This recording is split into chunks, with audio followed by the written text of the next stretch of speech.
இந்த பைரவி உண்மையிலேயே இவ்ளோ கேவலமா நடந்துக்குவா அப்படின்னு யாருமே எதிர்பார்க்கவே இல்ல. என்னாச்சு அப்படின்னு பார்த்தீங்கன்னா, ஒரு பக்கம் கார்த்திக்குக்கு அந்த ப்ராஜெக்ட் கிடைக்கணும் அப்படின்றதுக்காக அடுத்தடுத்த ஏற்பாடுகள் எல்லாத்தையுமே பண்ணிட்டு இருக்காங்க. அதுவும் இல்லாம இப்போ நம்ம ஜானகிக்கு ஃபோன் பண்ணி இன்னும் பல சம்பவங்கள சிறப்பா செய்யலாம் அப்படின்ற மாரி நெனச்சுக்கிட்டு இருந்தாங்க. ஆனா அப்போதைக்கு நம்ம ஜானகி கிட்ட பேச முடியாத ஒரு நிலைமை ஏற்பட்டுச்சு.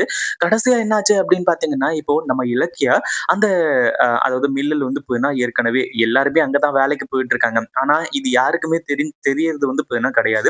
ஒரு பக்கம் இலக்கியம் வந்து பார்த்தீங்கன்னா, வேலை முடிச்சுட்டு வீட்டுக்கு வந்து பார்த்தீங்கன்னா, திரும்ப வந்துட்டு இருக்கப்போ, இந்த பைரவி வந்து பார்த்தீங்கன்னா, நடு வழியில பார்த்து பேசுறா.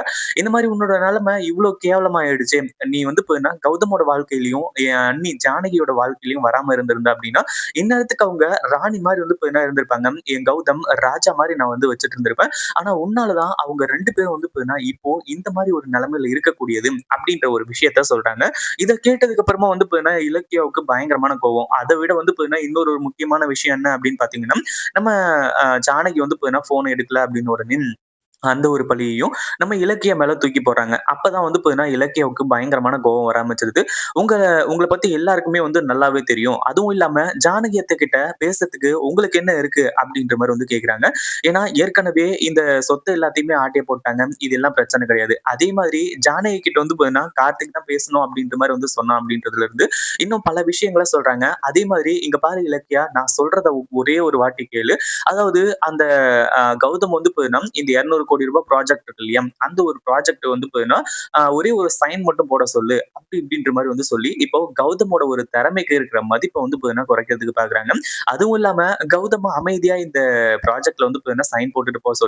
அதுக்கப்புறம் வந்து பார்த்தீங்கன்னா, கார்த்திக் அந்த ப்ராஜெக்ட்ட எடுத்து நடத்திக்குவான். அப்படி இப்படின்ற மாரி வந்து சொல்லிட்டு இருக்காங்க.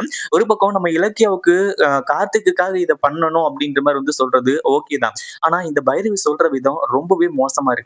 அதுவும் இல்லாம ஆர்டர் போட ஆரம்பிச்சுறாங்க. ஏன்னா, அவங்க வந்து பார்த்தீங்கன்னா, ஆர்டர் போடுற இடத்துல இருக்காங்க அப்படின்ற மாரி நெனச்சுட்டு இருக்காங்க. ஆனா, இலக்கியம் வந்து பார்த்தீங்கன்னா, அந்த ஆர்டர கேட்டு அவங்க செய்யக்கூடிய இடத்துல இல்ல. அதனால தான் ஒரு அடி பல்லான்னு குடுத்துட்டு, நீங்க எவ்ளோ தைரியம் தான் இந்த விஷயத்த பத்தி என்கிட்டயே சொல்லுவீங்க. இதுக்கப்புறம் இந்த ஒரு விஷயத்த பத்தி நீங்க எதையுமே பேச வேண்டிய அவசியமே கிடையாது.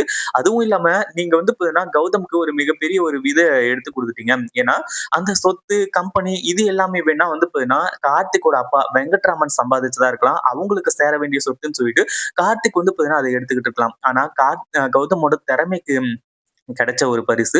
அந்த ஒரு டெண்டர் அதாவது அந்த ஒரு ப்ராஜெக்ட். அந்த ஒரு ப்ராஜெக்ட்ட கண்டிப்பா கௌதம் வந்து பார்த்தீங்கன்னா எடுத்து நடத்துவாரு. அதுல இனிமே எந்த ஒரு சந்தேகமும் கிடையாது. உங்களால வந்து பார்த்தீங்கன்னா எதுவுமே பண்ண முடியாது அப்படின்ற ஒரு விஷயத்த சொல்றாங்க.